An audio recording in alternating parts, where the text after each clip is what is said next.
Hey guys, welcome back to my channel. It's been a very long time since I've done a stretching routine, and actually I don't think I've ever done one on this channel. So I thought it's about time, not only that I do a stretching routine, but also because I have changed my philosophy about stretching a little bit in recent months. So I thought, why not do an updated stretching routine and also make sure that it's on this channel. My previous stretch routines I have on my other channel I will link in the description box, but all of my ballet content will now be on this channel anyway. So before I show you my routine, I wanted to just say a little bit about what's changed for me in terms of how I stretch now. And there's been a lot of research done recently about static stretching versus active stretching, and they found that actually it's better to do a bit less static stretching. There was a really interesting article written about the Australian ballet, and if I can find it I will link it in the description in case you want to go and read a little bit more about this. But I have actually taken out a lot of static stretching from my routine. I had injuries in both of my hamstrings for a very, very long time and pain around both of my hips, especially my left hip, and that has completely gone since I stopped static stretching. Having said that, I haven't stopped static stretching completely, but it's a much smaller part now. And also, I never stretch before class anymore. I will do like a warm-up, but I won't do any static stretching. And even between bar and centre, I will usually just do a few things with my foot in my hand, a few things at the bar, but I won't be doing like splits necessarily and things like that. And then after class is when I will do a little bit more slower stretching, but still trying to keep it a little bit more active. So this is just my routine. Each dancer needs to do what works best for them, but I thought I would show you in case you were interested to see what my routine is in terms of stretching. So please, if you're going to do this routine with me, then make sure you're warmed up. I have just done a bar, so I am nice and warm. Do not go straight into doing this kind of stretching. As I said, this is what I do at the end of my ballet classes. So something which I absolutely love are leg swings, because it just loosens up everything around the hips. So I usually do 8 front and back. So let's go. Make sure that the supporting leg stays nice and strong. So even this working leg is a little bit more relaxed than it normally would be in ballet. The supporting leg has to be super strong, straight, pulled up, out of the hip, and all that stuff. Abs as well. So here we go, let's do 8. So 1, 2, 3, 4, 5, 6, 7, 8, and then from here I will go towards the bar, and then I'll do side leg swings. So 8 of them as well. So crossing in front, and then 1, 2, 3, 4, 5, 6, 7, 8. Same on the other side.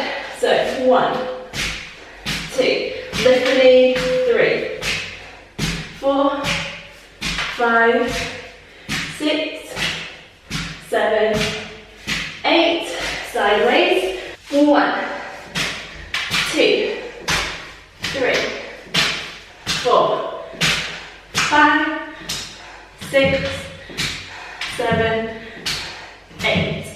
Some of the stretches that I really like are stretches at the bar. I'm sure you all do these. But so développé, have the leg devant. Make sure the supporting leg is still turned out. But then instead of doing static stretches here, I like to do bends with the supporting leg. You can do them slightly faster or slightly slower, and then I will go forward a little bit and then up. Same thing to the side. Sometimes I do this. I realise that I do this without even thinking about it, but it forces me to make sure that I'm not towards the leg that's out of con. It kind of forces me to keep that twist in the body. So this might be just me, very strange, but try this, see if it helps you to feel keeping the hips straight and the shoulders in place.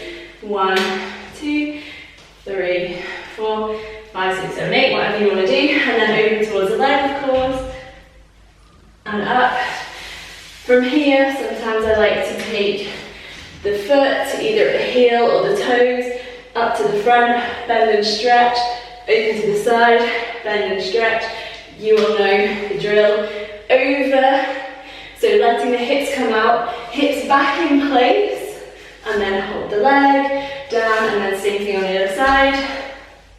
So bend and stretch with the leg front, forward, and then let me open up here so you can see. So make sure from here that the leg is really as a con, so it's not behind me and my hips aren't out. My hips still need to be where they would be for a grand back mon and a con, for example.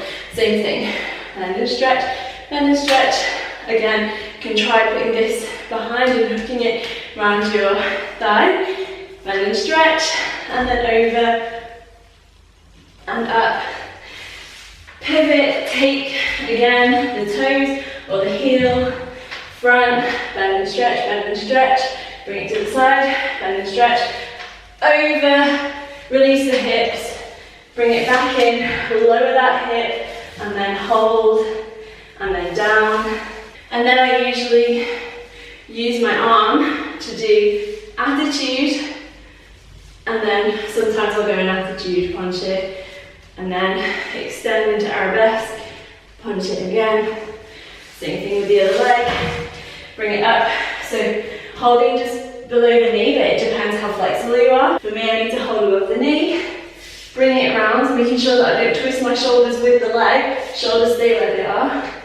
Punch it. Same thing in arabesque. Punch it.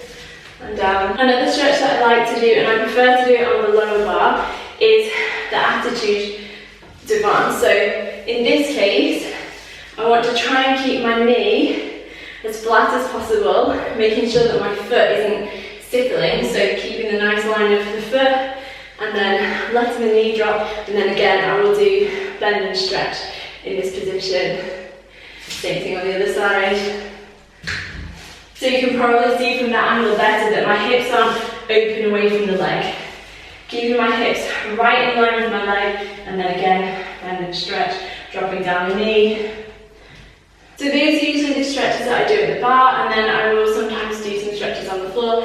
So rolling down, all the way down through the back, bend and stretch, bend and stretch. Same thing in first position, bend and stretch, bend and stretch, and then coming back into parallel, walking the hands forward into a downward dog, and then taking one leg up, bend and stretch here. Same thing with the other leg. Bend and stretch. And then if I want to, and I don't do this every time, but if I want to, I will stretch and splits. So I personally like to do this stretch first to loosen up the hip flexor, because those are quite tight for me, but it depends for each individual.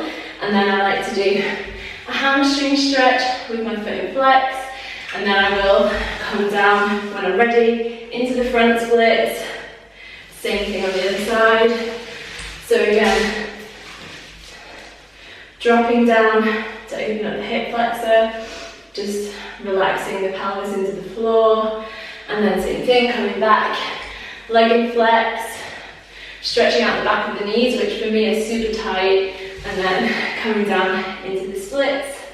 And then of course to finish, I'll come into the side splits, and usually I'll do one side over, change, other side, and then I'll twist towards the leg, forward, twist towards the leg, walk forward, hold here. I will allow myself to come down here, but whenever I come back up, trying to rotate the thighs, and then of course I will include the front stretch somewhere. So So the last thing I do to stretch out the calf muscles, which you've probably seen the Royal Ballet do and other ballet companies, is the relevés in parallel. So you just take one foot up to coup-de-pied, keep both legs in parallel, and then a really nice slow demi-plie up, relevé, control down and up. So I'll try and finish with 8 of these, although we do sometimes do them between the bar and the centre, it depends on the teacher. But I think these are really helpful in preventing injuries and also in stretching out that calf muscle while you're still using it. And that's my whole routine.